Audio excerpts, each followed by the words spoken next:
Welcome back to another edition of AI in Finance, a demo edition where we're looking at demo tools or AI tools and how to use them within our everyday wealth management practice and firm. So, we're going to take a look at two AI tools today and combine them. The first is one we haven't looked at before, another one is one we have looked at, but we're going to use it in a different way. I think that the beauty of it is to figure out and continue to explore how these tools that have so much power can provide us a multitude of opportunities to create productivity gains, client experience gains, etc. So the first one is you.com. Now, there is a lot of tools out there these days that are using or able to do deep research. This is another one. Now, this has like a premium version that actually creates like really nice looking PDFs of all the research. But what I want to do is show you how to use the free version and then use the free version of another tool to create something that is more unique towards you and what you want. So in here, we're going to go into deep research. I see this as a tool that can be used for those clients that are highly specific, want a lot of detail. I think it's a great tool for investment analysis to give you perspective on different trends that are out there and get some perspective there. And any type of strategic trend that you're looking for as well. So on this one, I'm going to take a prompt that I pre-wrote over here, and I'll bring it over here. But what I want to look at is I want to research energy consumption over the last 5 years. And with the rise of artificial intelligence, and then look at what does that mean if artificial intelligence continues to accelerate for energy consumption, and then finally dive down into what does that trend mean for the subsectors within energy. Because then now I can create a thesis, and maybe someone's asking about AI or our investment committee is looking at energy consumption, and we can do that. So we're using deep research, and I'm going to let this go. It's going to take some time because it goes and reviews, just like all the other tools, many different sources. And you can see all of the thinking it's thinking right now, and it has some clarifying questions. So let's answer these questions real quick. For the past 5 years, are you interested in global energy consumption trends or specific regions? I'm actually going to say just trends in the US for right now. Regarding future energy consumption trends, do you want to focus on projections based on AI-related industries, broader energy trends influenced by AI, both specific AI-related industries and broader trends? Let's do both. And then let's see what else we got. For subsectors within the energy sector, are you looking for traditional? I want to look at these two here. All right. I really love, because sometimes you have to type it. I love that flow of just asking the questions and being able to click. I think that makes it a lot simpler. It's intuitive. It's right within here. I've never seen it that way before, and I thought that was really nice. And it's just a good way of thinking about how to create a user experience with these AI tools. So now it's developing a plan, and then it's going to start executing on it. It'll probably ask me if the plan looks good. I'll say yes, and I'll keep going forward. But because this takes some time, I can go and work on things outside of this. So here's the research objectives right here. Let's see. Research the growth of artificial intelligence in the United States. And it's looks like it's going to keep going. So now it's thinking. So it works. It took that plan, and now it's thinking and doing the research. So we're going to let this get to work. We're then going to see the plan. And then what we're going to do after this is done is we're going to take this plan, and we're going to take all the research that it has and put it into Gamma to create a really kind of branded, good-looking document that we can share with others. So we'll be back here in a second. All right, so we're back. We've got the research here. What I thought was super interesting was you see here, there was 248 sources read. And then I think that there was even more than that on the researching, but that's just a lot of sources read. That's a lot of information. And it came back and it distilled it all down, 265 total here. It distilled it all down into this really kind of simple understanding that I can have follow-up questions with. But I want to take this and now turn it into something that is presentable, maybe to a client or to a firm or whatever it may be, or to my team in general. So I can take this and I can now, I can go down here and I can download everything. So I'm going to download it into just a regular doc here failed to export chat, but I think I downloaded it a second earlier. So let's see. Let's see if I export one more time. Let's try it one more time.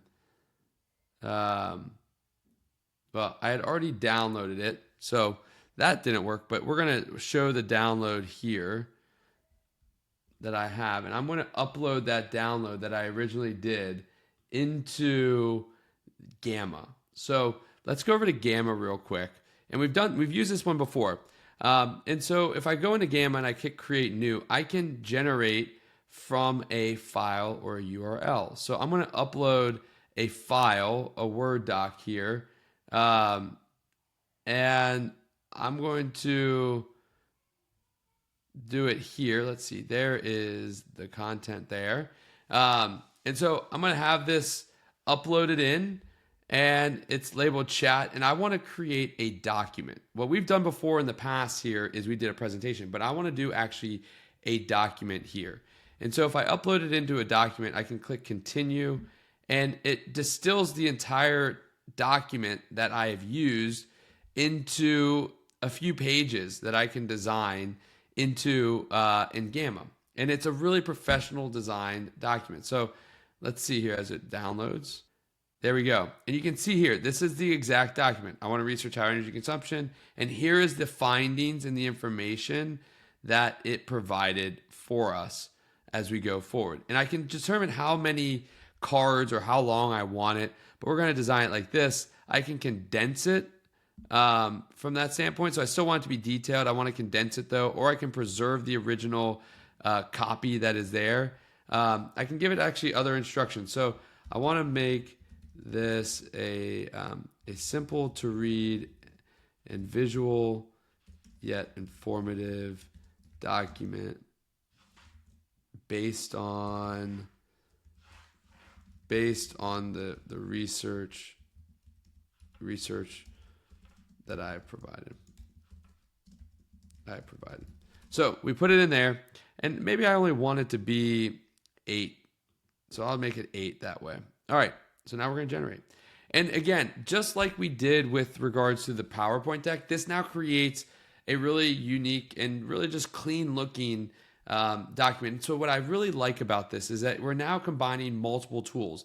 It's not all about just one tool doing everything, because if we rethink the processes that we do, then we are now empowering ourselves to use multiple tools to help us get the outcomes that we desire.